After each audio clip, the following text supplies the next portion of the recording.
দূরত্ব ছিল এরকম যে আমার মারে ততটা বেশি পছন্দ করতাম না, কারণ তার একটা সমস্যা ছিল কি, সে আমার বোনের যে হাজবেন্ড ছিল তার সাথে একটা ফিজিক্যাল রিলেশন ছিল। মেমোরি নেই না, আপনার? আমার ছোটবেলা থেকে কোনো মনে ছিল না, শুধু এটাই মনে পড়ে যে আমার মার সাথে আমার বেশি দূরত্ব ছিল একটা কারণেই ছিল। আপনার বোনের বিয়ে হয়েছিল মানে কত বছর বয়সে? বোনের বিয়ে হয়েছিল কত বছর বয়সে এটা বলতে পারবো না, কিন্তু ওর বিয়ে ছিল ক্লাস 3-তে থাকতে। ক্লাস 3-তে থাকতে আপনার বোনের বিয়ে হয়েছিল? মানে কিভাবে এটা পসিবল? আপনি কি জেনেছেন পুরো স্টোরিটা আমাদেরকে একটু বলেন তো। আমি পুরো ক্লিয়ার হয়েছে মানুষের কাছ থেকে যে আমার যে বোনের হাজবেন্ড ছিল ওনার সাথে আমার মায়ের একটা ফিজিক্যাল রিলেশন ছিল। এটা আপনি মানুষের কাছ থেকে শুনতেন? কার কার কাছ থেকে শুনতেন? এটা আমার নানুর কাছ থেকে শুনতাম, আচ্ছা, আমার খালাদের কাছ থেকে শুনতাম। আমরা তো আমার নানুদের ফ্যামিলিতে বড় হয়েছি, আমার দাদা বাড়ি বরিশাল। আপনার সামনে কিভাবে বলতো তারা? আমি জিজ্ঞাসা করতাম যে কি জিজ্ঞেস তার করতেন? ভাইয়া এরকম কেন করে।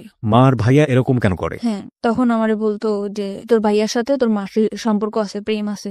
এইগুলো কারা বলতো? আমার খালা বলতো, নানু বলতো, মামিরা বলতো, এরা বলতো। তখন আমি বলতাম যে প্রেম কি জিনিস, তখন আমি ছোট ছিলাম, আমি ততটা হয়তো বা বুঝতাম না। ওকে। তো তখন আমি সবসময় চেষ্টা, যখন আপনি এগুলো শুনতেন, আপনি তো অনেক ছোট ছিলেন, আপনার ভেতরে ফিলটা কি হতো? আমার মনে হতো যে ওখানে কি হচ্ছে, ওটা কি, আমি নিজের চোখে দেখতাম, বুঝতামও। মানে আপনার সামনেই ঘটনাগুলো হ্যাঁ, ঘটতো? ঘুরতো, আমি দেখতাম দূর থেকে, মানে বোঝার চেষ্টা করতাম যে এটা কি হচ্ছে। এমনকি রুমের মধ্যে ঢুকলেও দেখতাম ওরকম অবস্থায়, কিংবা ওরকমই থাকতো। ওকে। তো আমি তো তখন আমার নানুরে জিজ্ঞেস করতাম, কিংবা আমার খালাদের জিজ্ঞেস করতাম যে এটা কেন হয়। ওনারা কিছু বলতো না? না, ওনারা কিছু বলতো না, বলতো তোমার মার সাথে ওনার সম্পর্ক আছে। তাহলে মার সাথে যদি সম্পর্ক থাকবে তাহলে বোনের স্বামী হয় কিভাবে, এরকম আমার মাথার মধ্যে সবসময় এটাই করতো। আর আমার চিন্তা ছিল যে ওইটা ওখানে কি হচ্ছে। এই জন্য আমি আস্তে আস্তে বড় হলাম, তখন ক্লাস 6-এ যখন পড়ি তখন একটা ছেলের সাথে আমার সম্পর্ক হয়। এগুলো নিয়ে আপনি আপনার মাকে কখনো জিজ্ঞেস করেন না, যে আমি মা? মাকে কখনো জিজ্ঞাসা করিনি। আপনার মা কি জানতো যে আপনি আপনি এটা দেখছেন? হ্যাঁ, আমার মা জানতো আমি দেখছি, এবং আমার ফ্যামিলি সবাই জানতো, আমার বাবা এভরিবডি নোজ ইট? সবাই জানতো। জানার পরেও বিষয়গুলো নিয়ে কোনো কথা হতো না, কোনো ধরনের কোনো ঝামেলা হতো না আমাদের ফ্যামিলিতে? পুরো ফ্যামিলি তারপরেই ডিপেন্ড করতো কার উপর? আমার দুলাভাইয়ের উপর। আপনার পুরো ফ্যামিলি এই ভদ্রলোকের উপর ডিপেন্ড করতো ইকোনমিক্যালি? জি। এবং এই জন্য কেউ কোনো কিছু বলতো না? না, কিছু বলতো না। ডিপেন্ড করতো মানে কি ধরনের ডিপেন্ড করতো? টাকা পয়সা দিয়ে হেল্প করতো। আমাদের তো কোনো ভাই নেই, কাজের কোনো নাই, আব্বাও তো সেরকম বেশি কাজ করতে পারতো না, এই জন্য আমার ভাইয়াই সাহায্য। মানে আমার বাবা এটা জানতো? হ্যাঁ, আমার বাবাও জানতো। এবং জানার পরেও কখনো এগুলো নিয়ে কোনো ধরনের মনোমালিন্য, কোনো ধরনের ঝামেলা? আমি ততটা বুঝতাম না তো। বুঝতে পারতেন না।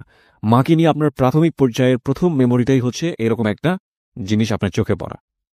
আজকের এই স্টোরিটা খুবই খুবই খুবই গুরুত্বপূর্ণ প্রিয় শ্রোতা, এবং যেটা হয়তো সমাজের অন্য কোনো লাখো মানুষের মধ্যে ওর গল্পটা মিলে যাবে না, কিন্তু একটা সন্তানের জন্য অনভিপ্রেত কোনো ঘটনা তার জীবনে কতটা ছাপ ফেলে এবং এটা শেষ পর্যন্ত কোথায় গিয়ে কি দাঁড়ায়, আমাদের সামাজিক মানসিকতার জায়গাতে আমরা যে সোশ্যাল সাইকিয়াট্রিক যে ব্যাপারগুলো আমাদের চারপাশে ঘটে যায় সেগুলো গণমাধ্যমে খুবই কম আসে, এবং এগুলো যে মানব জীবনে কতটা গুরুত্বপূর্ণ, নেগেটিভলি এগুলোর ইম্প্যাক্ট কতটা ভয়াবহ হতে পারে, কিংবা আদৌ একটা মানুষের জীবনে কতটা প্রভাব ফেলে, সেগুলো নিয়ে আজকের এই হ্যালো ইট 920 অনেক দূর এগিয়ে যাবে। আমরা একটু ওকে জানার চেষ্টা করি আসলে। ওকে, ফাইন। আপনি যেটা বলছেন যে ক্লাস 6-এ আপনি একটা ছেলের সাথে বা কোনো একটা, হ্যাঁ, আমার মামার বন্ধু ছিল সে।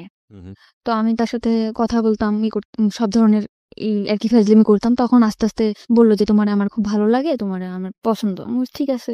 তখন আমিও আর কি ছিলাম যে ভালোবাসা কি জিনিস, ফার্স্ট টাইম 6-এ থাকতে এরকম আসছে, তখন আমিও এটার মধ্যে করলাম। তখন আমি ওরে বললাম কি, আমি আমার মার বিষয়টা ওরা শেয়ার করলাম যে আকাশ, ওর নাম ছিল আকাশ, আকাশ এরকম আমার মা আর ভাইয়া এগুলা করে, তুমি আমার সাথে করবা? তখন ও বললো যে তুমি অনেক ছোট, আর আমাদের মধ্যে এরকম কেন হবে, যা হবে বিয়ের পর হবে। যে খবর ওরা, আমি বলছি যে চলো আমরা একটা কিছু করি, ওইখানে কি হয় তুমি আমার একটু বুঝাও। যখনই বলতাম একটু বুঝাও, ও এড়াই যেত, কেমন জানি করতো না। ও আবার অনেক খারাপ ছিল ছেলেটা, যেরকম অনেক ধরনের নেশা করতো, এর জিনিস ছিনতাই করতো, ও করতো। তারপরও ওরাকে আমি অনেক ভালোবাসতাম। তখন ফার্স্ট টাইম আমার লাইফে আসছে, আমি ওরা অনেক ভালোবাসতাম। পরে আমার মামার সাথে একটা দ্বন্দ্বের কারণে ও আর কি চলে গেছিল। আচ্ছা। তারপরে আমি আমাদের স্কুলে যাইতাম, ওই বিষয়টা আমার মাথার মধ্যে সবসময় থাকতো যে ওইটা কি, ওইটা আমার জানতে হবে, ওইটা কি। মানে বাবা, মা এবং দুলা ভাইকে যে অবস্থায় দেখেছেন? দেখছি। তখন আমি আরেকটা ছেলের সাথে সম্পর্ক হয়, তার নাম হচ্ছে ইমরান। দোকানে মানে ওর একটা দোকানে কাজ করতো ও।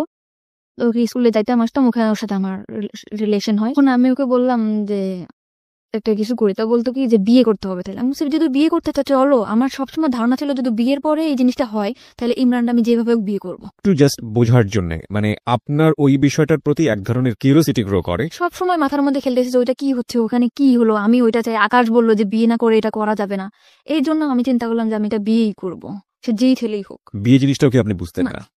আপনি এই বিষয়টা মার সাথেও কখনো শেয়ার করেননি, বড় বোনের সাথেও কখনো শেয়ার না। করেননি? আমি কারোর সাথে শেয়ার করি নাই। কেন কারোর সাথে করেননি? আমি মার সাথেও কথা বলতাম না, বড় বোনের সাথেও কথা বলতাম না, খুব কম। বড় বোনের সঙ্গে কেন কথা সে বলতেন? সবকিছু জানতো তো। জানার পরেও সেই বিষয়গুলোর না। আপনি বুঝতেন ব্যাপারটা খারাপ? হ্যাঁ, অবশ্যই। কারণ যেখানে ঘরের আড়ালে হইতেছে, একটা কোণে হচ্ছে, অন্ধকারে হচ্ছে, তখন কেন এটা হবে না? আমার নানুদেরকে জিজ্ঞেস করলে বলতো যে এরকম, এরকম ভালো না। উল্টাপাল্টা কথা বলতো। তো এগুলো নিয়ে আপনার মার সঙ্গে নানুদের সঙ্গে কোনো ঝামেলা নানুর সাথে খালার সাথে সবসময় প্রশ্ন করতাম, কিন্তু মার সাথে তত বেশি আমার মনে পড়ে না। হয়তোবা করছি কি করি নাই, কিন্তু আমার মনে পড়ে না যে মাকে কখনো প্রশ্ন করছি যে মা তুমি এটা কেন করছো। Curiosity, the ultimate thing is curiosity, এবং এই কৌতূহলের কারণে আপনি একটা ছেলেকে প্রপোজ করলেন যে বিয়ে করবেন বা এরকম কিছু একটা, কারণ ও বলছিল যেগুলো বিয়ের পরে হয়, আপনার কিউরিওসিটির জায়গা থেকে। সে আমাকে বলছিল এটা বিয়ের পরে হবে, তো আমি বলছি ঠিক আছে তাহলে আমি বিয়ে করতে চাই। ও ঘুরাইতে ঘুরাইতে 7 মাস কেটে গেল। 7 মাস পরে ওরা আমি খুব জোর করলাম যে আমাকে এখন বিয়ে করতেই হবে। তখন আমি বাসা থেকে পালাই গেলাম। পালাই ওর একটা ফ্রেন্ডের বাসায় গেলাম। যাওয়ার পরে সে রাত্রের বেলা অনেক দূর ওর ফ্রেন্ডের বাসা। ওদের বাসাও আমাকে নেয় নাই। মানে ও বেশি বড় না। দুজন মানে 2 বছরের বড় ছোট এরকম হবে। আর তত বেশি ভালো কাজও করে না যে আমার চালাইতে পারবে। তারপরেও ফ্যামিলির অমতে বিয়ে করছে আমার ওই যে ওর সাথে আপনার বয়সের ডিফারেন্স কত ছিল? 2 বছর। মাত্র 2 বছরে। তখন আপনি ক্লাস 6 এ পড়েন। তার মানে আপনার বয়স যদি 11 হয়ে থাকে তাহলে ওর বয়স 13 থেকে 14 বছর। না, তখন আমি ক্লাস 8 এ পড়ি। তখন আপনি ক্লাস 8 এ পড়েন। ওকে। তার মানে আপনিও নাবালিকা এবং সেও নাবালক বলা যেতে পারে। তখন আপনার চেয়ে 2 বছরের বড় হলে ওর বয়স 16 বছরের মতো হবে, আপনার তখন 14 র মতো। ওকে, বলুন তারপর? তারপরে আমাদের ওই রাত্রেবেলা আমি ওরে বললাম যে এখন তো কিছু করতে পারো। তো বলতেছে যে হ্যাঁ অবশ্যই করতে পারি। তখন আমাদের মধ্যে একটা হলো। তখন আমি বুঝতে পারলাম যে এই জিনিসটা এইটাই। এটার মধ্যে তেমন কোনো কিছুই না, এইটাই। তখন আমি আমার মার প্রতি আমার তত আরো বেশি ক্ষোভ হলো, ঘৃণা হলো যে এই কাজটা তো হাজবেন্ড ওয়াইফ করতে পারে। তো আমার মা আর দুলাভাই কেন করবে? এরপরে ওর বাড়িতে নিয়ে গেল 3-4 দিন পর। ওর ফ্যামিলি থেকে মানতে চায় না, তারপরেও মেনে নিল। মানে আপনি বিয়ে করার পর আপনার ফ্যামিলিতে জানালেন যে হ্যাঁ, আমার আপনি বিয়ে? ফ্যামিলি থেকে তো অনেক ঝামেলা করতেছে। ওই যে আমার সে মামা আসে তো মনে করেন ওরে মারটা দিতে যেতেছে, এ করতেছে, ও করতেছে, ওর নামে কেস করবে। বিয়েটা আপনারা কোথায় করলেন? কিভাবে করলেন? বিয়েটা করছি কাজী অফিসে। আমার নিবন্ধনের কাগজও চাইছিল। ওর একটা বড় ভাইরা দিয়া আর কি 18 বছর করে নিছিল। হুম। তখন একটা কাজের দিয়ে আমার বিয়েটা করাইছিল। তারপর? তারপর বাড়িতে আসলাম, পরে আমার মা বললো ঠিক আছে মানিয়ে নেবো, তো তুমি বাসায় আসো। তো আমি বললাম ঠিক আছে আমি বাসায় আসবো। বাসায় আসতে বেড়াইতেছি, তখন আমার মা ওরে খুব মার দিল। মার দেওয়ার পর আমি রাত্রে আবার চলে গেলাম। হুম। রাত্রে চলে গেলাম ওর বাসায়, যে মারাদুর যখন করছে আমি বাসাতেই থাকবো, আমার বাসায় আমি আর আসবো না। আমার ফ্যামিলির সাথে টোটাল যোগাযোগ বন্ধ। ওকে। হঠাৎ করে একদিন আকাশ আমার হাজবেন্ডের নাম্বারে ফোন দিছে যে আমি ওর মামা হয়ে কথা বলবো। আমার আকাশের প্রতি অনেক বেশি ভালোবাসা ছিল। আকাশ মানে তোমার ফার্স্ট লাভ? হ্যাঁ। ওকে। তখন আমার মা বাবা বললো যে তুই যদি আকাশের সাথে বিয়ে করতিস তাও মানে নিতাম, তো তুই ফিরায় আমরা একদম, তোর তো ছোটবেলা থেকেই স্বপ্ন ছিল, মানে আমার ইচ্ছা ছিল যে আমার একটা ফ্যামিলি হবে, সুন্দর শ্বশুর বাড়ি। আমি সবসময় গল্প করতাম যে আমার এরকম শ্বশুর বাড়ি হবে ওরকম। তখন বললো যে আকাশের সাথে বিয়ে কর, বিয়ে করার পরে তো আমরা মেনে নিব। তখন আমি বললাম যে ঠিক আছে। ইমরানকে কিন্তু আমি সত্যি ভালোবাসতাম না, শুধু ওই বিষয়টা জানার জন্যই আমি তার বিয়ে করছিলাম। মানে শুধু কিউরিওসিটি নিবারণ করার জন্য। My goodness. ওকে। পরে আমি আকাশে বললাম ঠিক আছে আকাশ আমি তোমার বিয়ে করবো, তুমি আমার বিয়ে করবা? তখন আমার মা ওর শিখা দিল যে বলো যে হ্যাঁ বিয়ে করবো। তখন বললো যে হ্যাঁ অবশ্যই তোমার বিয়ে করবো, তোমার আমি ভালোবাসি না। তখন আমি আমার বাড়িতে চলে আসলাম। আসার পরে তার 4 দিন পর ডিভোর্স করলাম ওরে। মানে ডিভোর্স করলেন আপনি নিজের ইচ্ছা? আমি নিজে ইচ্ছা ডিভোর্স। জাস্ট এই কথাটা বলাতেই ফ্যামিলি থেকে যে আকাশের ব্যাপারটা হলে হতো, হ্যাঁ, আপনি নিজে থেকে আমার ডিভোর্স মা করে দেন? বাবা সবাই বললো যে হ্যাঁ ঠিক। বাবা বলে নাই, বাবা কখনোই আমার কোনো কথার মধ্যে আসে নাই। মা বললো, বোন বললো যে ঠিক আছে ওর সাথে বিয়ে দেবো, তুই আয়। তখন আমি চলে আসলাম। আয়সা আমি বললাম ঠিক আছে তো আকাশের সাথে বিয়ে দাও। এখন আকাশের সাথে আমার বিয়ে দিতে চায় না। এখানে একটা বিষয় আপনাদেরকে একটু নোট করে প্রিয় শ্রোতা, আমাদের মানে পারিপার্শ্বিক এবং সামাজিক জায়গা থেকে সেক্সুয়াল এডুকেশন বা কি বলা যেতে পারে এটাকে, যৌন শিক্ষা আমরা যেটাকে বলি, সেটা প্রপারলি হয় না। কারণ আমাদের সোসাইটিতে এটাকে ট্যাবু মনে করা হয় এবং এটা একটা গোপন বিষয়। এটাকে নিয়ে কথাবার্তা বলা সন্তানদের সামনে, কিংবা এই বিষয়টা নিয়ে এইভাবে ওপেনলি একটা কথা হতে পারে, এই বিষয়গুলো আমাদের সমাজের চোখে ভালোভাবে দেখা হয় না। কিন্তু কিউরিওসিটির জায়গাতে একজন নাবালিকা কিংবা একটা শিশু যদি এই বিষয়টি কোনোভাবেই ভুল ব্যাখ্যার শিকার হন, কিংবা কিউরিওসিটির জায়গাতে তাকে যদি প্রপারলি এডুকেশনটা না দেয়া হয়, সেটা তার জীবনে আসলে কি হতে পারে, সেটার একটা বেস্ট এক্সাম্পল হচ্ছে আমাদের আজকের এই পাখির জীবনের প্রথম পর্যায়ের একটা গল্প। শুধুমাত্র একটা অবৈধ সম্পর্ক, যেটা বোঝে না অবৈধ সেটাও সে বোঝে না, এরকম একটা সম্পর্ক দেখে তার ভেতরে কিউরিওসিটি হয়েছিল যে আসলে জিনিসটা কি, এটা আমি বুঝতে চাই, এবং তার জন্য সে বিয়ে করে ফেলেছে। না সে বিয়ে জানে, না সে শারীরিক কোনো সম্পর্ক জানে। আমি স্পেশালি থ্যাঙ্কস জানাই যে ইদানিং আমাদের শিক্ষাক্রমে ক্লাস 8 এর পাঠ্য বইয়ের পাশাপাশি এরকম বিশেষ করে সেক্সুয়াল এডুকেশনের জন্য একটি পাঠ্য বইয়ের ব্যবস্থা করা হয়েছে, এবং যেখানে খুব সুন্দরভাবে বিষয়গুলোর ব্যাখ্যা দেওয়া হয়েছে শারীরিক জ্ঞান অর্জনের জন্য। কোনটা পজিটিভ কোনটা নেগেটিভ হলে কি ধরনের ক্ষতি হতে পারে এবং এটা কোন বয়সে কি কি করা উচিত, আমার মনে হয় এটা আমাদের বিশেষ করে এই ধরনের ঘটনা থেকে অনেকখানি বাচ্চাদেরকে দূরে রাখবে। তবে দিস ইজ রিয়েলি টাফ, কারণ যেই ব্যারিয়ারটা আমরা ভাঙার চেষ্টা করছি, এতদিন যে ধরনের একটা অবয়ের মধ্যে ছিলাম, এগুলো নিয়ে কথা বলা যায় না, এগুলো নিয়ে কথা বলা পাপ, এগুলো নিয়ে কথা বলা অন্যায়, এবং এই ধরনের ব্যাপারে ছেলেমেয়েদেরকে সামনে নিয়ে আসা, ছেলেমেয়েদের এই কিউরিওসিটিগুলো নিবারণ করা বা ওদের সব বিষয়ে কিউরিওসিটি দেখলে ওদেরকে দমিয়ে দেয়া, এই বিষয়গুলো মারাত্মক রকমভাবে টাফ করে দিবে আমাদের এই বিষয়টাকে। কিন্তু আমার মনে হয় যে যদি পজিটিভ কোনো রেজাল্ট আমরা পাই এবং পাওয়ার সম্ভাবনা যেহেতু আছে, সুতরাং এই জিনিসগুলোকে পজিটিভলি ছেলেমেয়েদের সামনে আনা উচিত। কোনটা ভালো কোনটা মন্দ সেটা তাদেরকে ক্লিয়ার করে বুঝিয়ে দেওয়া উচিত, নইলে গোপনে নিভৃতে এই ধরনের অসংখ্য ঘটনা সমাজে ঘটে যাচ্ছে যেগুলো আমরা কখনো ফোকাস করি না এবং অনেক সময় জীবনটাকে হেল করে দিতে পারে। বাই দ্য ওয়ে, আমরা ফিরছি আবার আপনার জীবনের গল্পে। তারপর আপনি ডিভোর্স করলেন এবং আপনাকে বললো যে না, বিয়ে দেবে না। তখন আমার ফ্যামিলি থেকে বললো ওকে বিয়ে দেওয়ার মতো ছেলে হলো, ও এরকম খারাপ কাজ করে, চুরি করে, এটা করে ওটা করে, ওর সাথে বিয়ে দেবো না। তখন আমি বললাম যে তোমরা তো নিয়ে আসলে, আর আকাশও তো আমি অনেক ভালোবাসি। তখন আকাশে বললাম, আকাশ বললো তুমি আমার সাথে পালাই যাবা, মানে ফোনে বললো। তো আমি বলছি ঠিক আছে, আমি তোমার সাথে পালাই যাবো। তো ওর সাথে আমি পালাই যাওয়ার জন্য পুরো প্রস্তুত। পরে আমি ওর সাথে পালাই গেছি। যাওয়ার পরে 3 দিন ওর একটা ফ্রেন্ডের বাসায় নিয়ে আমাকে রাখছে, বলছে যে বিয়ে করি নাই, বিয়ে করবো। তখন একটা কাগজ আমার কাছে নিয়ে আসছে, এনে বলতেছে এটা কোর্ট ম্যারেজ করতে হবে, তুমি এটার মধ্যে সাইন করো। তখন আমি ওটার মধ্যে সাইন করছি। হাজব্যান্ড ওয়াইফ যেভাবে থাকে ওইভাবে থাকার জন্য পুরো প্রিপারেশন নিছি, বাসা নিছি, এরকম থাকবো। তখন ওর আরেকটা মামা ছিল, মানে আমার মামারই বন্ধু এরা, তার নাম ছিল সুমন। তখন এসে বললো তুমি যে এরকম বাসা টাসা নিছো, ওর সাথে কি তোমার বিয়ে হয়েছে? আমি বলছি হ্যাঁ। ওইটা বিয়ের কাগজ না, এটা তোমার সাথে 1 বছরের কন্ট্রাক্ট ম্যারেজ করবে বলে বিয়ে করছে। মানে 1 বছরের কন্ট্যাক্ট ম্যারেজ করেছেন? ওকে। আমি তখন ওইটাও বুঝি না যে কন্ট্যাক্ট ম্যারেজ আসলে কি? আমি বলছি আমার কাগজটা দেখেন, আমি পড়তে পারবো। তখন আমার ও কাগজটা আকাশও দেখায় না, আকাশ নিখোঁজ। যে এখন ওর সুমন মামার বললোই কথা, তখন আকাশ নিখোঁজ। কিন্তু আকাশের প্ল্যান ছিল ওইটাই যে মামা, আমার আগে যে মামা ছিল তার সাথে তার দ্বন্দ্ব ছিল, এই জন্য সে আমার বিয়ে করবে কিংবা একটা ইসের মধ্যে রাখবে, কিন্তু সেও আমারে ভালোবাসতো না। কিন্তু আমি ভাবতাম যে একটা সংসার হবে, আকাশ আমার ভালোবাসা, আকাশের সাথে আমি ভালোভাবে থাকতে পারবো। সেভাবে হলো না।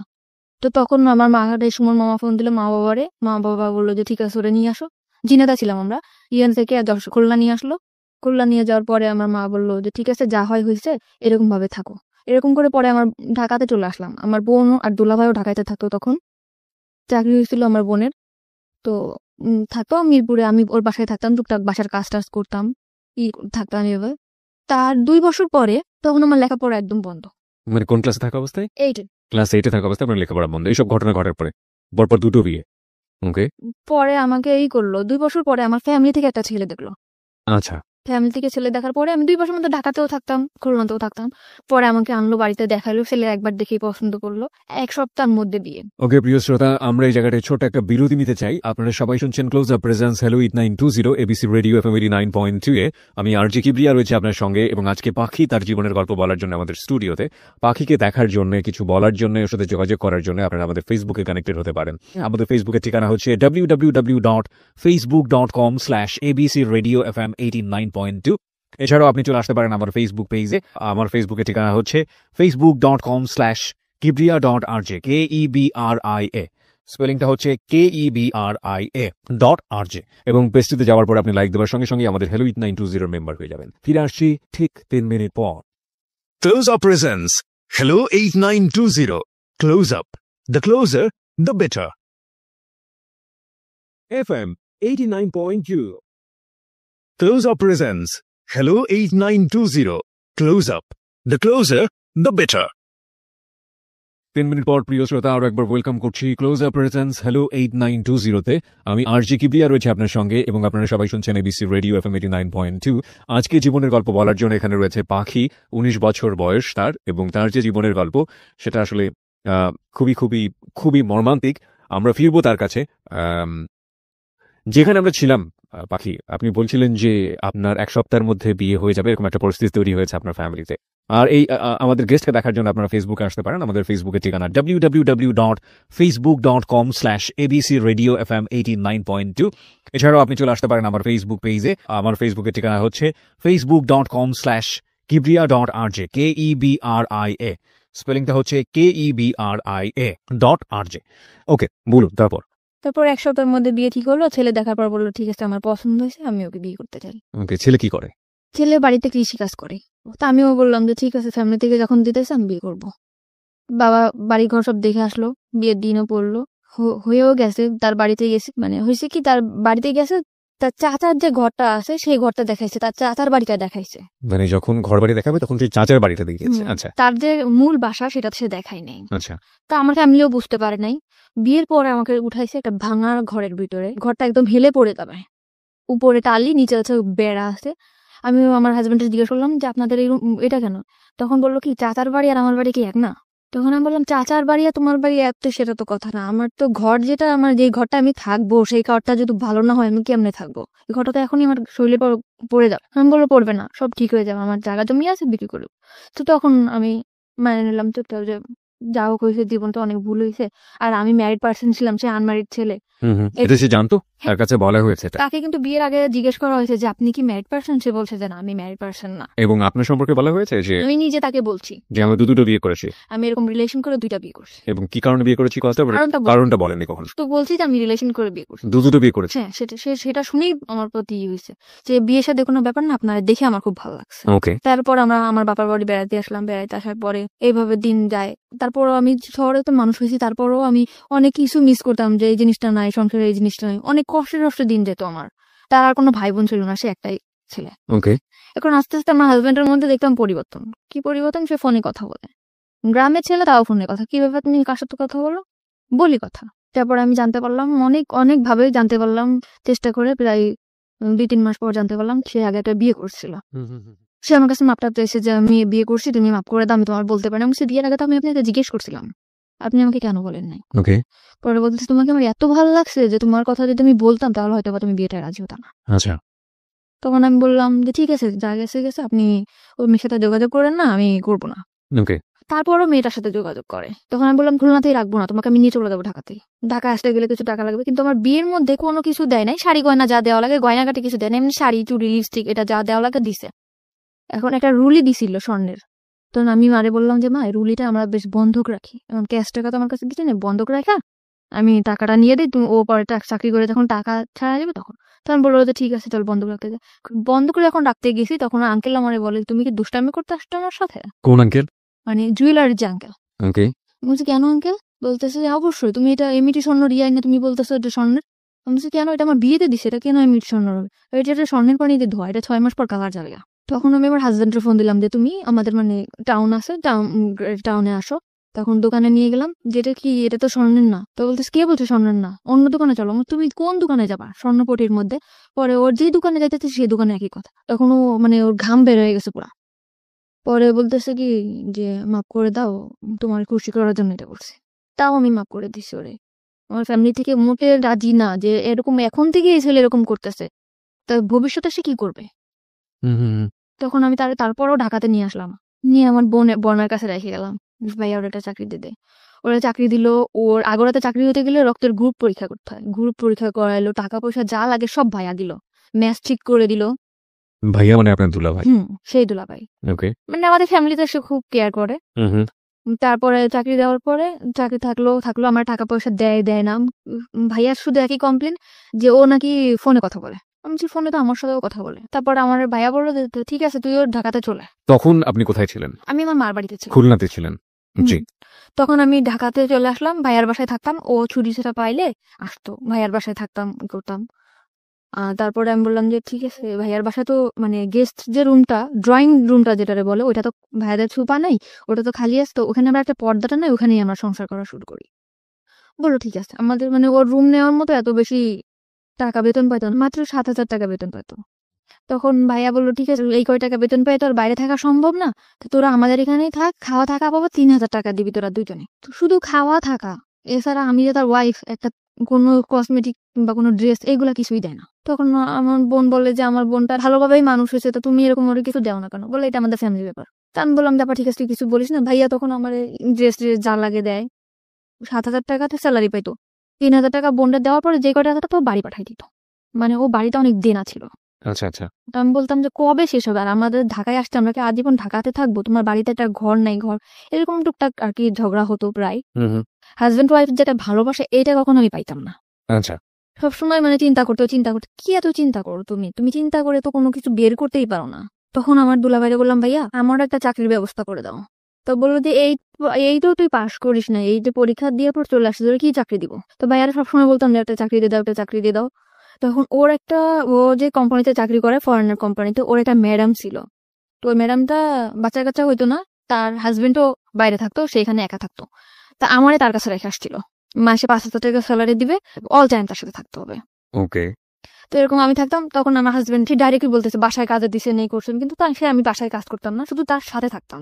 সাথে থেকে আপনার কাজটা কি ছিল? তার যেরকম ল্যাপটপটা ক্যারি করা। হ্যাঁ, এটা আমি নিতাম, কিংবা হাতে কোনো পার্স আছে এটা আমি নিয়ে ওনার সাথে সাথে থাকতাম, কারণ ওনার একা একা থাকতে পারতো না। উনি যেখানে যেত আমাকে নিয়ে যেত, আমাকে বেশ বলতো যে আমার বোন।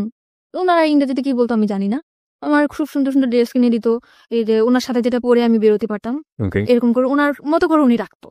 তখন আমার হাজবেন্ডের আমার ভাইয়ের সাথে অনেক অশান্তি করলো। তখন আমার ভাইয়া বললো ঠিক আছে, তোমার চাকরি করতে হবে না, তুমি চলে যাও। তখন আমি বললাম যে ঠিক আছে, আমি চাকরি করবো না। তখন আমি বলতাম যে আমার কোনো কাজও করতে দিলা না, তোমার হেল্প করবো তাও তুমি করতে দিলা না। আমি তাই কিন্তু হেল্প করতাম, আমি যে 5,000 টাকা পাইতাম তার থেকে 2,000 টাকা ওরে আমি দিতাম, আর 3,000 টাকা আমি রাখতাম। আচ্ছা। তখন আমার হাজবেন্ড বলতো যে কি এমন কাজ করতাম, মানুষের বাসায় কাজ করতাম, এরকম করে বলতো। তো আমি বলতাম এসব কথা বলবো না, আমি কি কাজ করি তুমি জানতা না। কিন্তু ওই যে ফরেনার ছিল উনি বলতো তুমি আমার সাথে 1 বছর যদি থাকো, তোমার লাইফটা পুরো আমি ওকে করে দিয়ে যাবো। তখন চলে আসছি যখন বাসায়, রান্না বান্না করে খাই দেয়, এরকম করে আমার হাজবেন্ড করে কি ওই মেয়ের সাথে যোগাযোগ করে, আগের ওয়াইফের সাথে। আচ্ছা। তখন আমি বললাম যে তুমি এরকম কেন তার সাথে কথা বলো? বলে যে তার সাথে কথা বলি, কে বলছে? তো এরকম বহুবার আমি হাতে নাতে ধরছি, তারপরে সে স্বীকারই করে না। তারপরে আমার সাথে অনেক ঝামেলা করে, ঝগড়া করে, এই করে। পরে আমি বলছি যে তুমি যদি এরকম করে থাকো, তো তার সাথে তুমি থাকো, আমার সাথে কোনো যোগাযোগ তার সাথে থাকো, যাও। এক কথা বলার সাথে সে তার কাপড় চোপড় নিয়ে আমার ভাত থেকে নেমে চলে গেছে। ওকে।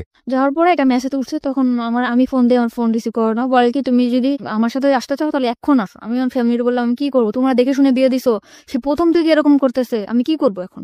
বলে তার সাথে তুমি কোথাও যাবে না, তুমি তোমার ভাইয়ের বাসায় থাকো। তখন আমি আমার ভাইয়ের কাছে, বোনের কাছে থাকতে লাগলাম। আমার প্রথম 2-1 দিন, 4-5 দিন, 1 মাস 2 মাস ফোন দিছে, পরে আমার কোনো ফোন দিত না। ওকে। তখন আমার ভাইয়ার বলার পরে ভাইয়ার ইটফোর্স সিকিউরিটি সার্ভিসটা আসছে, ওখানে যোগাযোগ করে আমার একটা চাকরি নিল লেডিস সিকিউরিটি গার্ডে। তারপরে ওখানে আমি চাকরি করলাম 1 বছর মতো। 1 বছরের মধ্যে আমি কারোর সাথে মিশতাম না। আমি অফিস বাসা অফিস, ঢাকা শহর মানে এই সময় হাজবেন্ডের সাথে কোনো সম্পর্ক না। নেই বা ডিভোর্স হয়নি? না, ওকে। ঢাকা শহর সম্বন্ধে আমার কোনো ধারণাই নেই। বোরকা পরতাম, বেশ বাসা থেকে যেরকম বড় বড় জামা পরতাম, গ্রামে থেকে যেরকম আসতাম ওরকমই ছিলাম। 1 বছর পরে আমার ওই যেখানে চাকরি করতাম ওইখানে একটা ল্যান্ড ওনার ছিল, ল্যান্ড ওনার? ওখান থেকে আমার সে অফার করে তার সাথে, মানে ওই বিল্ডিং এর ল্যান্ড ওনার? ওকে। ওই ল্যান্ড ওনার আমার প্রপোজ করে যে মানে বিভিন্ন ভাবে, তুমি দেখতে অনেক সুন্দর, তোমার লুকিংটা অনেক সেক্সি, তোমার দেখতে খুব ভালো লাগে। পরিচয়টা হলো কিভাবে? মানে উনি আসে যায়, আমি সালাম করি যে স্যার আসসালামু আলাইকুম, আবার লিফটটা আমি ধরে দেই, উনি উঠে। ল্যান্ড ওনার যেহেতু, আবার আসলে ওনার হাতে যদি কিছু থাকে ওটা আমি ক্যারি করি, তো এই জন্য উনি আমার মানে ডাকলো যে তুমি একটু উপরে আসো, 13 তলায় আসো। আমি গেছি জি স্যার। পরে বলতেছে তোমার লুকিংটা অনেক সুন্দর, তোমার আমার খুব ভালো লাগে, তুমি আমার সাথে করবা, একদম ডাইরেক্ট। তখন আমি বললাম স্যার আপনি কি বললেন, এটা আমি আপনার সম্মান করি, তাই বলে আপনি এভাবে বলতে পারেন না। বাই দ্য ওয়ে, এখানে একটু মানে মানে আই এম রিয়েলি কনফিউজ। যেহেতু আপনি মোটামুটি একটা আইন শৃঙ্খলা রক্ষাকারী এরকম একটা বেসরকারি প্রতিষ্ঠানেই কাজ করতেন, সেখানে ওনার তো একটু ভয়ে ডর কিছু করা উচিত ছিল। মানে উনি ডিরেক্ট এইভাবে ডেকে নিবেন, আপনার অ্যাটিটিউডের মধ্যে কোনো কিছু কি ছিল এরকম যে কারণে ও? আমি সবসময় অনেক রুড ছিলাম, আমার সাথে কেউ কথা বলতেও সাহস পেত না। আমরা যে কটা মেয়ে ছিলাম আমাদের সাথে কোনো ছেলেরাও কথা বলতো না, আমাদের যে ছেলে গার্ডগুলো ছিল সেও কথা বলতো না। পরে আমি বললাম স্যার আপনি আর কি, জাস্ট তোমার আমি দেখলাম যে তুমি তোমার জায়গায় কেমন অনেস্ট। ওনার কথাটা অনেক তাড়াতাড়ি ফিরায় নিল। তখন বললো কি যে আমার এখানে চাকরি করো, এখানে তো অনেক 13 তলা বিল্ডিং, অনেক ভালো ভালো লোকেরা আসে, তো তুমি কি কি করো না করো এই জন্য। তা দেখলাম ভালো, তুমি থাকতে পারবা এখানে, 1 বছর হয়েছে, আমি চাই যতদিন এখানে আছে তুমি থাকো। তখন আমি বললাম যে স্যার ঠিক আছে। তখন সে ল্যান্ড ওনার, তার উপর আমি কিছু বলতেও পারি না। তখন আমার যে জুন কমান্ডার ছিল তাকে আমি বললাম স্যার এরকম ভাবে আমার প্রপোজ করছে। কয় তোমার তো কপাল খুলে গেছে। সে কি মেল ছিল না ফিমেল ছিল?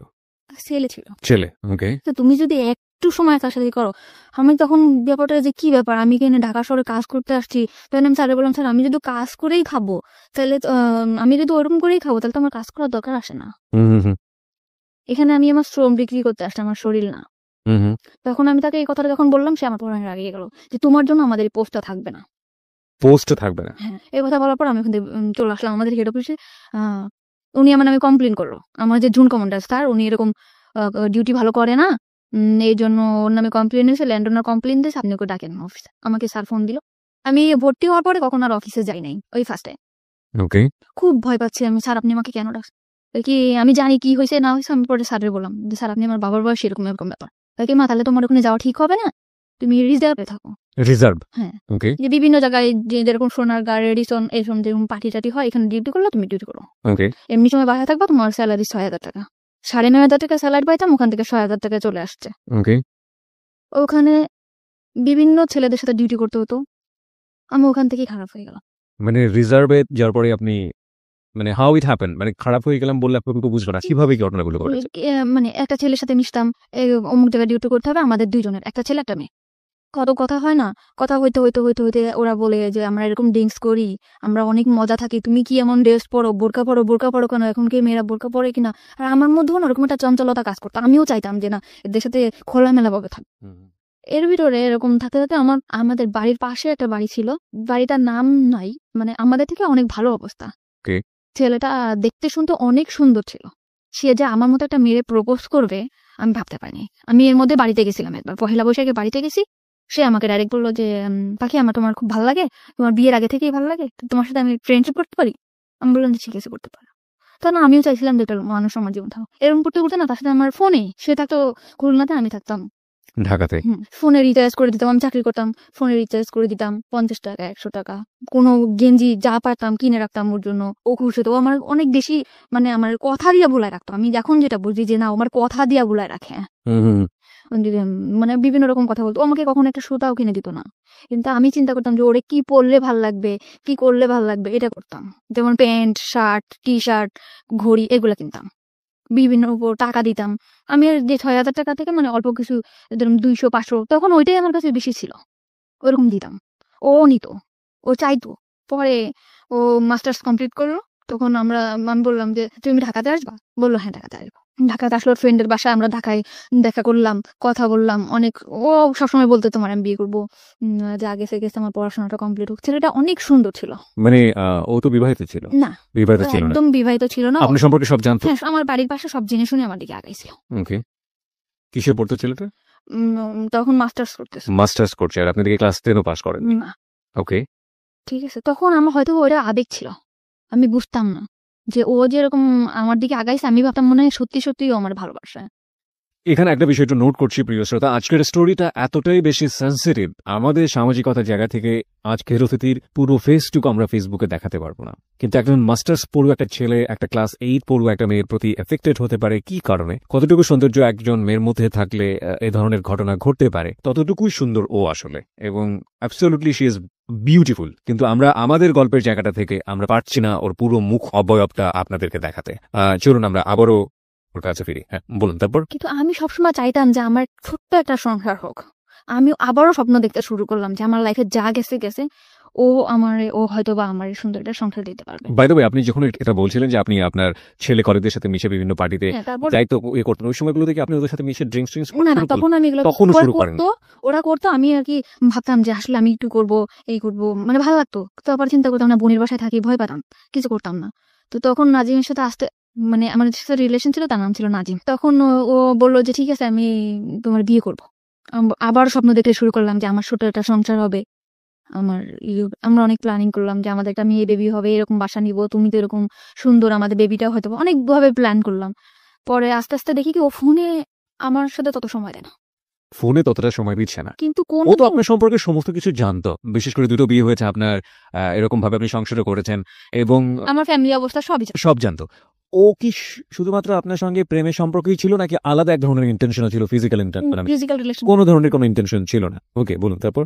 আমি ফোনে টাকা ঢুকাই দেই, ও ফোনে কথা বলে অন্য মেয়ের সাথে। তা আমি ওর ফোনে টাকা ঢুকাই দিলেও আমি ওর ফোনটা রিসিভ করতাম না, কারণ আমি যে কোম্পানিতে চাকরি করতাম ওখান থেকে ফোন আমাকে দেওয়া হয়েছিল, মানে ওখান থেকে আমি ফোন করলে বিল পাইতো।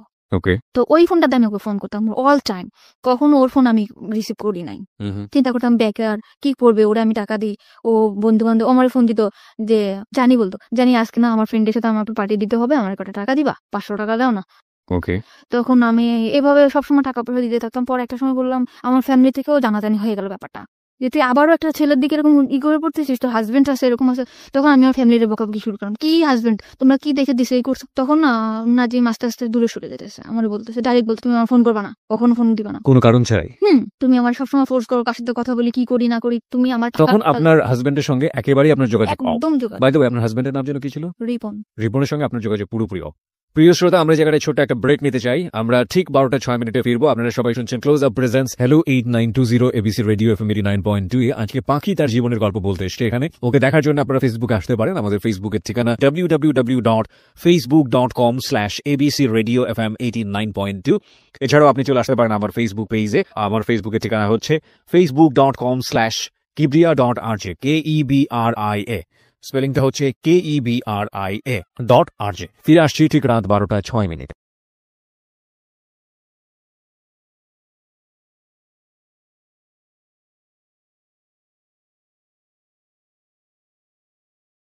Close Up presents Hello 8920. Close Up. The closer, the better.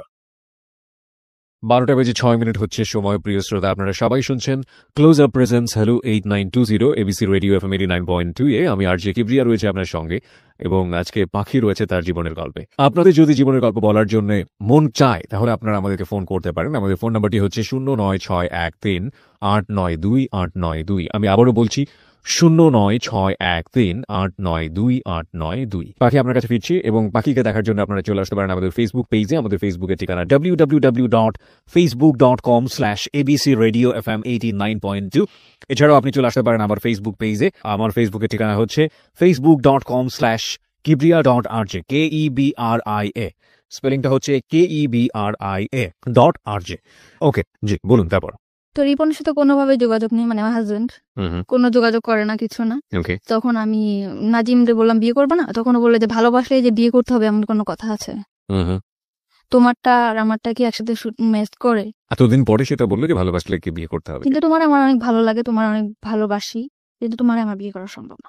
তো ওরে আমি অনেক বেশি ভালোবেসে ফেলছিলাম, মানে আমি যাকেই ভালোবাসি অনেক বেশি ভালোবাসি ফেলি। কিন্তু সবাই আমার সাথে মানে বুঝতেই পারি না যে এরা আমার সাথে এরকম প্রতারণা করতেছে। তখন নাজিম ফোন ধরে না। তখন এই যে আমার যে ফ্রেন্ডরা ছিল ওদের সাথে আমি মিশলাম। ওকে, মানে কলিগ যারা কলিগ ছিল ওদের সাথে আমি মিশলাম। মিষ্টি বললো যে ড্রিঙ্কস করা ভালো লাগবে। পরে আমি এক পর্যায়ে ড্রিঙ্কস করলাম। ড্রিঙ্কস করলে সত্যিই দেখলাম ভালো লাগে। মানে ওই যে নাজিমের বিষয়ে যে কষ্টটা, কিংবা আমার যে পুরা মার দিক দিয়ে কষ্ট, কিংবা হাজবেন্ডের দিক দিয়ে কষ্ট, আমার কোনো কষ্টই নেই। পুরা দমে ড্রিঙ্কস করলাম। এমন ড্রিঙ্কস করতেছি আমার মধ্যে চেঞ্জ দেখে আমার দুলাভাই আমার দিকে হাত বাড়াইলো। যেরকম আমার বোন অফিসে গেছে, আমার দুলাভাই হঠাৎ আমার এসে পিছন দিয়ে ধরে বলে তোর আমার খুব ভালো লাগে, তোর হাজবেন্ড নিয়ে আমি তোরে ভালোবাসি। তখন আমি আমার বোনকে বললাম, বোন তুই কোথায়? বাসায় আসছে। বাসায় আসার পর আমার 17,000 টাকা ছিল, ওর কাছ থেকে টাকাটা নিয়ে আমি বাসা দেখে চলে গেলাম। তো আরেকটা মেয়ের নিলাম, মেয়েটার নাম ছিল মেঘলা। ওরে নেওয়ার পর ও আর আমি থাকতাম। তো ওখান থেকে আরো সুন্দরভাবে ড্রিঙ্কস করতে পারতাম। বাসায় কখন আসলাম কখন গেলাম, ড্রিঙ্কস করে চিল্লাইতাম, কানতাম, নাজিম করে ওরে ফোন দিতাম, কোনোই ছিল না। কিন্তু আমি ওখান থেকে ড্রিঙ্কস করা শুরু করলাম। ওর বন্ধু বান্ধব ছিল, মানে শেয়ারে, কিন্তু আমি 200 টাকা দিতাম, ও 200 টাকা দিত, এরকম একটা বোতল কিনে নিয়ে আসতো, বোতল কিনে খেতাম, খাইতে বাসায় দিতাম, মাতলামো করতাম। তো এরকম করার পরে এখন রিজার্ভে ছিলাম। তো আমি পরে নতুন একটা পোস্ট লাগবে 1 তারিখে, গেল বছর, যে বছরটা চলে গেল, ওই গেল বছরের এই 1 তারিখে 1 তারিখে পোস্ট লাগছে। লাগার পর আমার এই যে জুন কমান্ডার ওনার সাথে আমার পরিচয় হলো, যে ঠিক আছে আপনার জন্য আমি ডিউটি করব এরকম একটা খ্রিস্টান প্রতিষ্ঠানে। তখন আমার খ্রিস্টান প্রতিষ্ঠানে দিল, আমি ওখানে ডিউটি করতাম।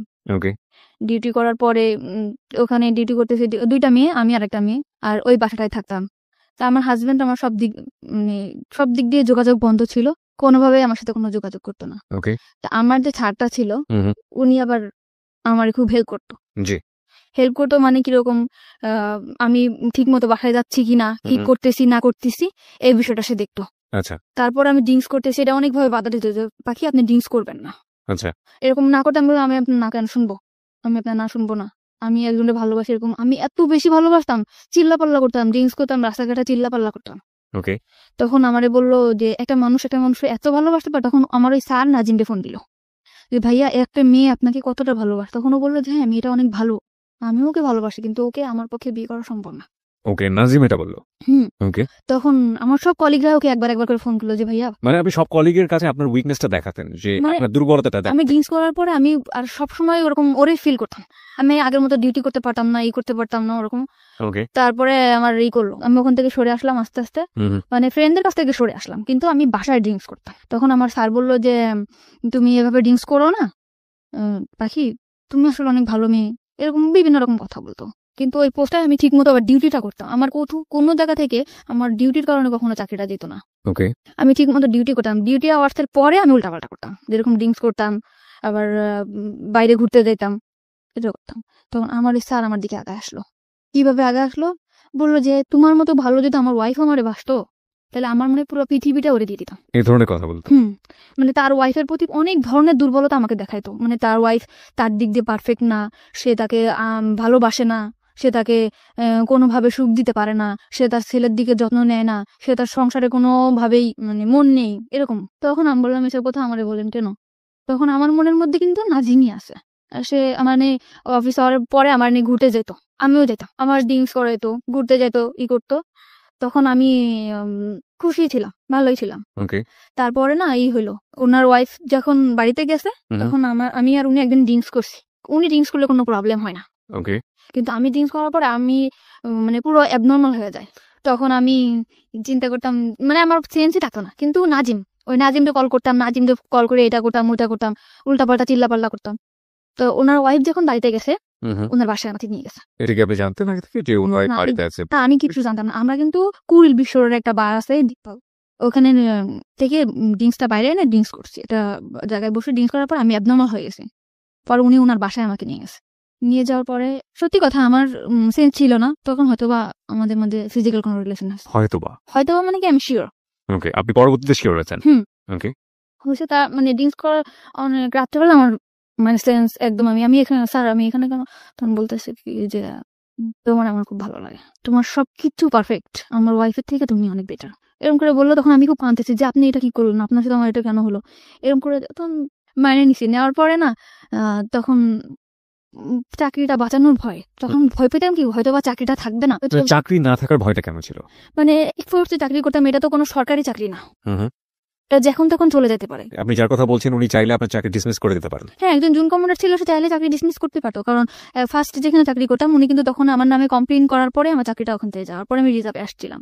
ওকে, সো আপনার এই ভয়টা কাজ করতো? হ্যাঁ, এইভাবে কাজ করতো, এই যে আমার যদি কোনোভাবে চাকরিটা না যেত। তারপর এরকম সে আমার বিভিন্ন জায়গায় ঘুরতে নিয়ে যেত, বিভিন্ন জিনিস গিফট করতো, কিনে দিত। আপনি এগ্রি করে গেলেন? হ্যাঁ, আমি এগ্রি করে গেলাম যে নাজিমের অ্যাবসেন্টটা কিন্তু সে ঢুকে পড়ছে আমার লাইফে। এত দ্রুত? এত দ্রুত মানে কি, বেশ কিছুদিন হয়েছে, 4 মাস এরকম। সে এরকম একটা মানুষ যে সে কিভাবে যেন আমার ক্যাশ করে ফেললো। আর তারা আমি কিন্তু ফার্স্ট টাইমে বলতাম যে আপনার আমি কখনো ভালোবাসবো না। আমি তারা আরো বলতাম যে আপনার ওয়াইফ আছে না, এরকম এরকম জিনিস গিফট করবেন, এইভাবে করো। সে অনেক ওয়াইফকে কিভাবে কনভিন্স করবে? হ্যাঁ, সে তার ওয়াইফকে কিন্তু অনেক চেষ্টা করতো, কিন্তু তার ওয়াইফ সেরকম ধরনের ছিল না। অ্যাকর্ডিং টু হিজ ল্যাঙ্গুয়েজ, মানে তার ভাষ্য অনুযায়ী। ওকে, তার কথা অনুযায়ী সে ওরকম ছিল না, সে পারফেক্ট ছিল না, ঠিক আছে। তারপরে এরকম আমার তখন আপনার আগের হাজবেন্ডের সঙ্গে আপনার না, আমার ডিভোর্স হয় নাই। আমার আগের হাজবেন্ডের সাথে আমার ডিভোর্স ছিলই না। আমার হাজবেন্ডের সাথে আমার কোনো যোগাযোগও ছিল না। তারপরে এই করছে, এরকম আসতে যাইতো আমার ডিউটি আওয়ার্সের পরে, তার সাথে আমরা একসাথে ঘুরতে যেতাম, খাইতাম, ঠিক আছে, এরকম ভাবে ছিল। সে এরকম আস্তে আস্তে আমার একদম অনেক কাছে চলে আসলো। সে মনে করেন আমার ডিউটি আওয়ার্সের পরে আমার না দেখলে পাগল হয়ে যেত, যেমনি হোক আমার বোঝাতো। সে চলে আসতো, কোথায় চলে আসতো? অফিসের ওখানে চলে আসতো, আইসা আমার নিয়ে বাসায় নামায় দিয়ে আসতো। যেহেতু সে একজন অফিসার এবং তার আন্ডারে তো অনেক এমপ্লয়ি কাজ করে, বাকি সবাই বুঝতো না ব্যাপারটা, এবং তার জন্য এটা প্রেস্টিজিয়াস না? দূরে থাকতো অফিস থেকে, মনে করেন এখান থেকে 10-5 মিনিট হাইটে যাওয়া লাগবে, এরকম এতটা দূরে থাকতো সে আমার রিক্সায় যাইতে কষ্ট হবে দেখা সে রেগুলার, একটা ভাঙা রোড ছিল, ওই ভাঙা রোডের রেগুলার আমার জন্য বাইক নিয়ে দাঁড়ায় থাকতো। ওকে, ওকে, ওখান থেকে আমাকে নিয়ে ওখানে নামায় দিয়ে আসতো, নামায় দিয়ে আসতে যেতে এরকম রেগুলার দিয়ে আসতো। তারপরে আমি বুঝলাম যে আসলে সে আমাকে অনেক ভালোবাসে, ওকে, অনেক ভালোবাসে। তারপরে আমি আস্তে আস্তে ওনার প্রতি দুর্বল হলাম। যখন আমি দেখলাম যে না, তার ওয়াইফ তার প্রতি না, তখন আমি তার প্রতি দুর্বল হলাম। ও দুর্বল করে ফেলছিল আমাকে, এমন মানে ওয়াইফ তার প্রতি ডিভোটেড না, এটা তো তার ল্যাঙ্গুয়েজ ছিল, তার ছিল। আর আমিও বুঝতাম। কিভাবে বুঝতেন? মানে সে যখন ফোনে কথা বলতো, মানে তার ওয়াইফের বলতো একটু পানি দাও তো, তুমি নিয়ে খাও। এটা আপনি ফোনে শুনতে পাতেন? হ্যাঁ, এটা আমি শুনতে পেতাম। তুমি নাও কিংবা এদিকে আসো তো, মানে আমি শুনতাম। তার ফ্যামিলি সম্পর্কে আপনি কতটুকু জানতেন? শুধু ওই ওয়াইফের বদনামই জানতেন নাকি আরো অন্য কিছু জানতেন? না, ওয়াইফের অতটুকু জানতাম, তার ফ্যামিলিটা অনেক বেশি ভালো ছিল। কিরকম? সে তার রুমে সে অনেক দিক দিয়ে তার ওয়াইফের সুখে রাখছিল, কিন্তু সে যে তার ওয়াইফ, সে কখনো মনে করতো না যে আমার হাজবেন্ডের সুখে আমি সুখী। সে মনে করতো তার সুখই তার সুখ, হাজবেন্ডের যে একটা জিনিস, এই জিনিসটা যে আমার, সে এটা ভাবতো না। এটা তো তার ভাষ্য অনুযায়ী, আপনি তো তার পরিবারের মধ্যে ঢোকেননি, কখনো আমি তার এভাবে যেয়ে দেখি নাই, দেখেন নাই, সে তার যেভাবে বলেছে আপনি সেটা সেভাবে বোঝার চেষ্টা করেছেন। এভাবেই। ওকে ওকে।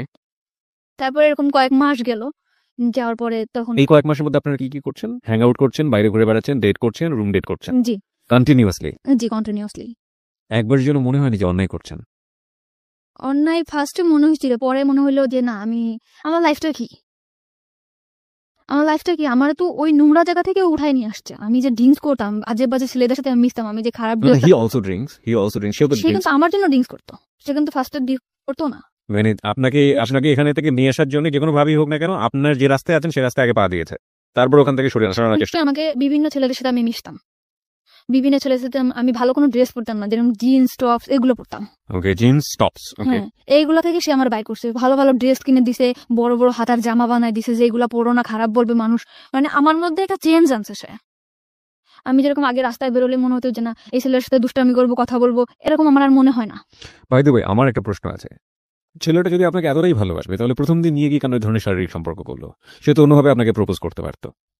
এটা হয়তো বা তারও ইচ্ছে ছিল না, এটা আমি আসলে জানি না। কখন আপনি তাকে জিজ্ঞেস করেছেন পরবর্তীতে যে তুমি আমাকে যেহেতু লাভই করো তাহলে আমি কেন তাকে এটা বাধ্য করলে? করছিলাম। আপনি তাকে বাধ্য করেছেন অ্যাকর্ডিং টু হিজ ভয়েস, মানে সে এটা বলেছে? সে বলেছে তুমি আমাকে বাধ্য করছো, আমি একটা পুরুষ মানুষ, আমি কন্ট্রোল হয়ে গেছি। বাধ্য করেছে বলেন? আপনার অ্যাটিটিউডের মধ্যে এগুলো ছিল? হ্যাঁ, আমি হয়তো বা কিছু করছি, কিন্তু এটা আমার, বললাম না, আমার তখনও সেন্স নাই। আমি অনেক, you are not in sense. Okay, তারপর? ঠিক আছে, এরকম বলার পর তখন আমি একটা বাসা নিলাম, বাসা নিলেন মানে? মানে ওই বাসাটা ছেড়ে দিলাম। আমি আগে যে বাসাটা থাকতাম ওই বাসা ছেড়ে বেশ দিলাম। কয়েকজন ফ্রেন্ড মিলে থাক? হ্যাঁ, তখন আমি আলাদা একা একটা বাসা নিলাম। এক একটা বাসায় কি ওর সিদ্ধান্ত অনুসারে নিলেন নাকি আপনি একা একা নিজে নিলেন?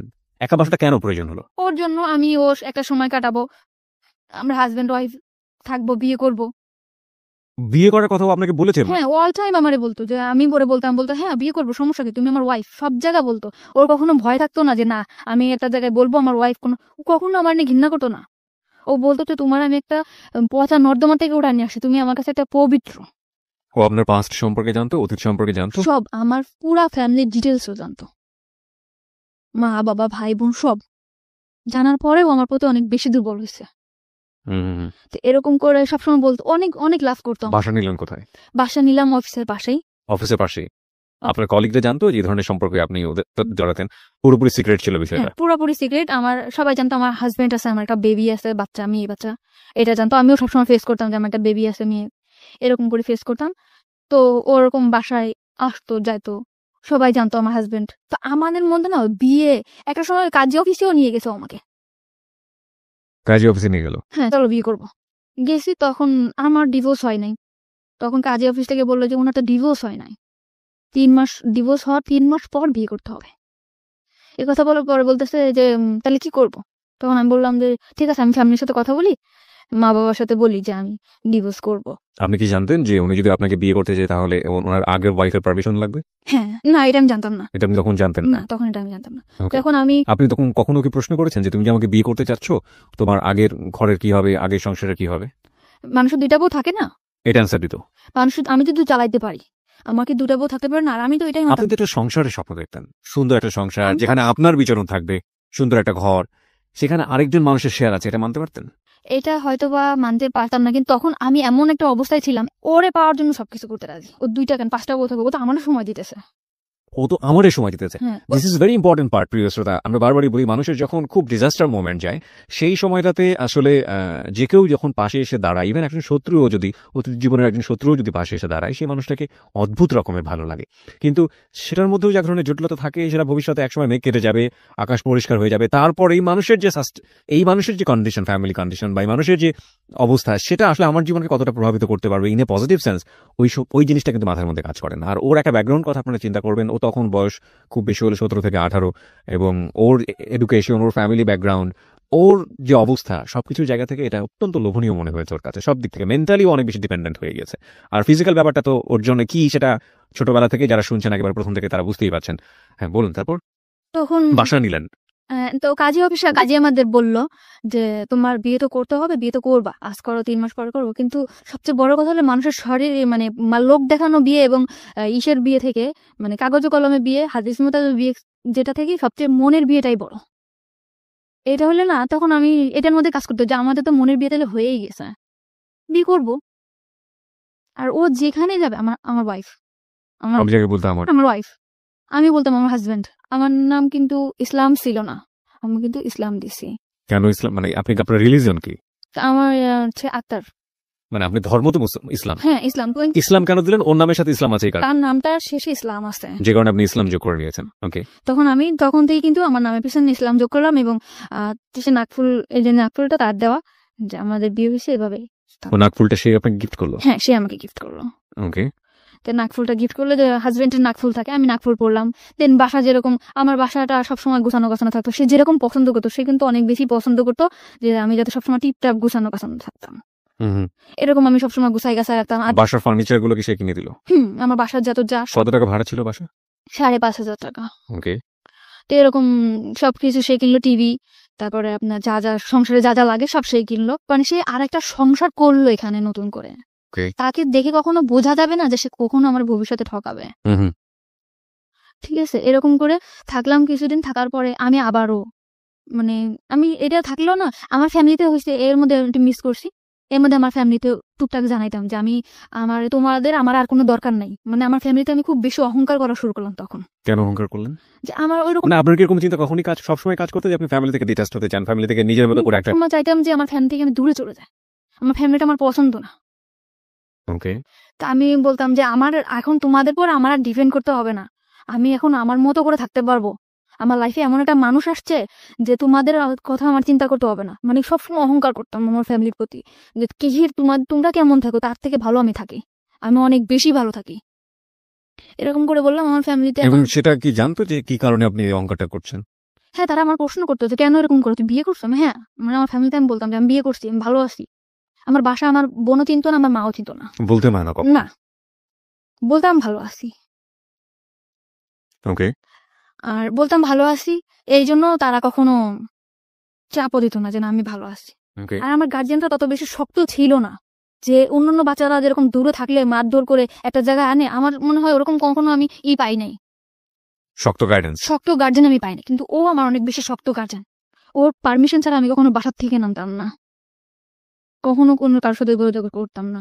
তো ওই চাকরিটা চলে, এই মানে রিজার্ভ থেকে আসার পরে ওর কাছে যখন আসলাম, পুরা সিম কার্ড পুরা সবকিছু বন্ধ করে দিলাম ওর মতো করে। শুধু ওর নাম্বার, বোনের নাম্বার, দুলাভাইয়ের নাম্বারটাও ছিল না, বাবার নাম্বার, মার নাম্বার, এই কজনের নাম্বার ছাড়া আমার কোনো কলিগের নাম্বার, কারোর সাথে কোনো যোগাযোগ আমার ছিল না। আমার পৃথিবীটাই ও ছিল, আমার অফিস আর ও, এছাড়া কিছু না। ও তেমনি, মানে যতটুকু সময় অফিসে থাকবে, অফিস শেষ করে বাসায় যে ড্রেসটা চেঞ্জ করে আমার বাসায় চলে আসবে। রাত 10টা, রাত্রে থাকতে পারতো না, যেহেতু সে ম্যারিড পারসন, চলে যেত রাত্রে। তো এরকম পাশের ফ্ল্যাটের বাড়ি জিজ্ঞেস করতো, ভাবি ভাই আজ কেন চলে যায়? আমি সে বলতাম যে সে জুন কমনটা সে রাত্রে নাইট চেক করতে হয়, অবশ্যই তাকে যেতে হবে। ওকে। মানে বাসার লোকজন জানতো আপনার হাজবেন্ড সে? সবাই, মানে দোকানে যে খাইতাম, দোকানের লোক জানতো, এলাকার লোক জানতো, পাশের বাসার মানে পাশের ফ্ল্যাটের লোক জানতো, সবাই জানতো। তো আমার ফ্যামিলিতে আমি অনেক বেশি কড়া করে ফেলছিলাম যে তোমার মা, তুমি আমার মা, তোমার আমার লাগবে না, তোমার মানে অনেক বেশি খারাপ ব্যবহার করতাম, লাগবে না, কারোর লাগবে না, আমি অনেক ভালো আছি, সবার থেকে আমি ভালো আছি, এরকম অহংকার করা শুরু করলাম। তাদের দিক থেকে আমি অনেক দূরে চলে আসলাম। ওকে। তারপরে আমার মা বললো যে ঠিক আছে, যদি বিয়ে করে থাকো ভালো। তখন আমি ওরে, এরকম যাচ্ছে দিন যাচ্ছে, তখন আমার মধ্যে কাজ করে যে তখন আর কি একটু বাস্তববাদী মনে হয় হচ্ছিলাম। মানে চিন্তা করতাম যে আসলে কি এটা আমার হবে।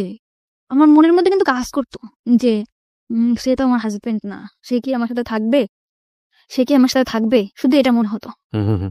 এখন আমার মা কিন্তু আমার বলতো, কিংবা ফ্যামিলির সবাই বলতো, মা বলতো যে ছেলে যদি ভালো হয় তো ভালো। আর সবসময় চাইতো যে আমি একটা বিয়ে করি, সংসার করি, আমি নিজের মতো করে বিয়ে করি, যাতে আমি আর আমি সবসময় তোমার ফ্যামিলির বকাবকি করতাম যে কি বিয়ে দিছো, আমার লাইফটা কেন এরকম হলো। এরকম বলার পরে বললো যে তুই যদি ভালো থাকিস তো ভালো।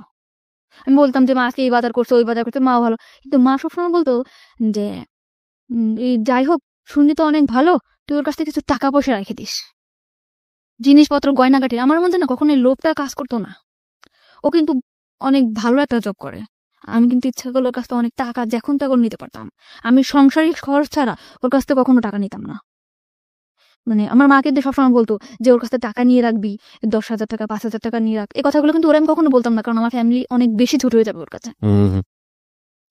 ঠিক আছে, এরকম টাকার কথা বলতো। আপনার মা কবে জানলো ওর সম্পর্কে? মা তো পরে বলার কথা। বোনের বাসা থেকে চলে আসার পরে কিভাবে? ফোন দিয়ে বলছি, আমি ফোন দিয়ে বলছি। ফোন দিয়ে কি বলেছিলেন? যে আমি মানে আমার বললো যে তুই বাড়িতে আসিস না, যোগাযোগ করিস না।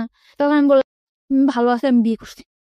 তখন ওর সাথেও ফোনে কথা বললো, ওর সঙ্গে কথা বলতো, কি বললো? বললো আন্টি আন্টি আমি ওর সাথে একসাথে চাকরি করি, ভালো, ও খুব ভালো মেয়ে, এই সেটা বললো। কিন্তু আমাদের মধ্যে যে রিলেশন আছে ও বলেনি। মানে ওইটা বলেনি যে ও আপনাকে বিয়ে করেছে? না, ওকে। কিন্তু ও বললো যে ওর নিয়ে কোনো টেনশন করা লাগবে না, আমি আছি ওর পিছনে, সারা জীবন থাকবো। ওকে, ওর স্ট্যাটাস কি, ফ্যামিলি স্ট্যাটাস কি, কি অবস্থায় আছে কিছুই জানে না না আপনার ফ্যামিলি? না। ওকে ফাইন, তারপর? কিন্তু বলছিলাম মারে যে মা, মানে পরে বলছি যে মা আমি, ও কিন্তু পরে বললো যে ও সব জানে শুনে তোরে বিয়ে করছে। আমি বলছি হ্যাঁ, ওর একটা বাচ্চা আছে, কিন্তু ওর বউ নেই। কিন্তু ওর বউ নেই? মারে মিথ্যা কথা বলছি যে মা, আমার পুরো ফ্যামিলিতে বলছি যে ওটা বাচ্চা আছে কিন্তু ওর বউ নেই। এটা বলার পরে তো বললো ঠিক আছে, তুই যদি সুখে থাকিস তুই থাক। কিন্তু আমার সবসময় আমার মা কান ভাঙানি দিত, তোর কাছে টাকা নিয়ে, এটা নিয়ে, ওটা নিয়ে। কিন্তু এটা আমি নিতে পারতাম ওর কাছ থেকে টাকা নিয়ে এটা নিয়ে ওটা নিয়ে, ওকে। কিন্তু এটা আমি ওরে চাইতেও পারতাম না। কিন্তু একদিন আমি চাইছি, একদিন আমি বললাম যে তুমি আমার টাকা দাও, তোমার লাইফ থেকে আমি চলে যাবো। তুমি মানে টাকা দাও, তোমার লাইফ থেকে আমি চলে যাবো। লাইফ থেকে চলে যাওয়ার প্রশ্নটা কেন আসলো? মানে চলে যাওয়ার প্রশ্নটাকে আমি চিন্তা করতেছি যে ও কি সত্যি আমার কোনোদিন স্ত্রীর মর্যাদা দিতে পারবে? আমরা যেখানে একটা জায়গায় চাকরি করি সবাই তো জানে যে আমি কোন জায়গা থেকে আসছি, আমি জিন্স করছি সবার সাথে, ওর যে একটা রেকর্ড এটা তো খারাপ হবে অফিসে। Okay, very good, very good, very good thinking. তারপর? ঠিক আছে, ওর যে একটা মানে যে পজিশনে আছে সবাই তো ওরা অসম্মান করবে। হ্যাঁ। তো আমি যদি এরকম একটা জায়গা থেকে আসছি, আমার লাইফে এত দুর্ঘটনা, সবাই কি ভাববে? তা আমি ওর লাইফ থেকে চলে যাবো। এটা আপনার মধ্যে সেন্স করে করেছে নাকি ওর আচরণের মধ্যে জিনিসগুলো ছিল? কখনো আচরণ চেঞ্জ হয়নি, ও কখনো আমার দূরে সরাইতে চায় না। আমি সবসময় বলতাম আমি চলে যাবো, থাকবো না, আমি তোমার সাথে থাকবো না, এটা বলতাম। ওকে। আর আমার মধ্যে কাজ করতে হচ্ছে আমার সাথে তো বিয়ে হয়নি, আদৌ কি থাকবে? সবসময় দুর্বলতা। না, একটা জিনিস আমি বুঝতে পারছি, সেটা হচ্ছে যে আপনার নাজিমের সঙ্গে তখন তো আপনি চাইলে ডিভোর্স দিতে পারতেন, যেহেতু আপনাকে বিয়ে করতে চাচ্ছে। আপনি ডিভোর্সটা কেন দেননি? আপনি কেন ডিভোর্স দেননি? আমি চাইছিলাম যে সে ডিভোর্স দিক। নাজিম আপনাকে ডিভোর্স দিক? নাজিম না, রিপন। সরি, রিপন আপনাকে ডিভোর্স দিক? হ্যাঁ। রিপন আপনাকে ডিভোর্স আর ওর দিয়ে আপনার লাভটা কি? না, আমি ওর প্রতি আমার কোনো ইয়াই ছিল না। তো তাহলে আপনি কেন দেননি? ওর প্রতি মানে ওর পিছনে আমি চিন্তা করতাম যে ওর পিছনে আমি 1 সেকেন্ড নষ্ট করি, ওইটাই আমার নষ্ট। ডিভোর্স যা হয় হোক। কিন্তু আপনার তো এই ভদ্রলোককে পাওয়ার জন্য, বিয়ে করার জন্য আপনার অন্তত আপনার জায়গা থেকে পথটাকে ওপেন মানে খোলাসা রাখতে হবে। সেই জায়গাটা থেকে তো আপনাকে সিঙ্গেল স্ট্যাটাসে আসতে হবে। আপনি তো কাগজে কলমে তখনও কারো না কারো বিবাহিত বউ। তো আপনার কখনো মনে হয়নি যে আপনি ওকে ডিভোর্স দিয়ে দিবেন, রিপনকে ডিভোর্স? তো বহুবার মনে হতে যাই ডিভোর্স করি, আবার মনে হচ্ছে না করবো, সমস্যা কি? কিন্তু ওইভাবে যদি আমি জানতাম যে আসলে আমাদের অমুক ডেটে বিয়ে, কিংবা আসলে বিয়েটা মানে হচ্ছে, ফিক্স করা যদি থাকতো তাহলে আপনি এরকম একটা, কিন্তু আসলে বিয়ের ব্যাপারটা খুব ইমোশনাল ছিল, চলো করে ফেলি, চলো করে ফেলি, তারপর আবার যা সেরকম অবস্থায় চলে যাওয়া। ওকে, মানে সিরিয়াস ছিলেন না আপনার আলটিমেটলি। ইমোশন যখন আসতো তখন সবকিছু করে ফেলবো, ইমোশনটা থেমে গেলে আবার আগের জায়গায়। Very important. ওকে, তারপর? তখন আমি ওরে বললাম যে আমি তোমার লাইফ থেকে চলে যাবো। তখন ও বললো কেন চলে যাবা? আমি বলছি, থাকবে না, কারণ এইভাবে হয়, তুমি কখনো আমার সাথে রাত্রে থাকতেছো না, তুমি আমার বিয়ে করতেছো না, আমি এভাবে কি সংসার জীবন হয়? আমার একটা সংসার নয় এটা। তখন ও বললো যে তুমি আমার লাইফ থেকে চলে যাও, তুমি টাকা চাচ্ছ, তুমি টাকা নিবা, কিন্তু এই বাসায় থাকবা, তুমি এই বাসা থেকে কোথাও যেতে পারবা না। ও টাকার নিয়ে আপনাকে প্রশ্ন করেনি যে তুমি টাকা দিয়ে কি করবা? কোনো দিনও প্রশ্ন করে নেই, কোনো প্রশ্ন সে করেনি। না। টাকা চাচ্ছ, টাকা নিবা। হ্যাঁ, Okay, টাকা তারপর? চাচ্ছ, টাকা নাও, তোমার অ্যাকাউন্ট করে দিয়েছি, অ্যাকাউন্টে রাখো, তাও ভালো, কিন্তু তোমার আমি কখনো আমার জীবন থেকে তুমি যাইতে পারবা না। প্রিয় শ্রোতা, আমাদের আর একটা বিরতির সময় হয়েছে, আমরা এখানে একটা বিরতি নিতে চাই। আপনারা সবাই শুনছেন close up presence hello 8920 ABC radio FM 89.2 এ। আমি আরজি কিবরিয়া রয়েছে আপনার